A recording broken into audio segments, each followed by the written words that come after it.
Quel léthargique aquarium somnolait là, entre les agressifs blocs d'ombre d'une grotte, d'un verre fluide à qui du songe se mêla. Couleur glauque d'un puits où toute l'aube flotte, ou d'un miroir perdu qu'on heurte au fond d'un bois, et dans lequel tous les feuillages aboutissent.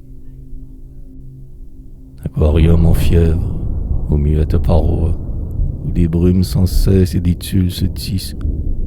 Alors ce sont soudain des obscurcissements, puis c'est une éclaircie de brusques trouées, ainsi dans les miroirs et dans les yeux stagnants. Et les pâles cloisons sont un peu tatouées par les herbes et les poissons, les imageant. C'est l'instant du prestige, et moi de l'eau recluse. Est-ce que c'est du clair de lune qui s'infuse? Toute une vie occulte y prend un bain d'argent, dans l'enchevêtrement silencieux d'un saule qui serait tout entier entré parmi ces tout. Remuement incessant comme dans un cerveau. Clarté éterne d'éclipse et d'un minuit du pôle. On voit se dérouler des lames, dirait-on, comme si ces poissons, ces herbages, ces pierres n'étaient autres que quelques âmes prisonnières qui, captives du verre, attendent leur pardon.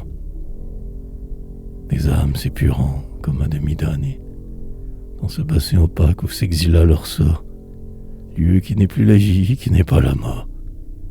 Des âmes expiant et qui sont condamnées à n'être ainsi qu'un minéral, qu'un végétal, qu'un poisson aveugle en ce muet cristal.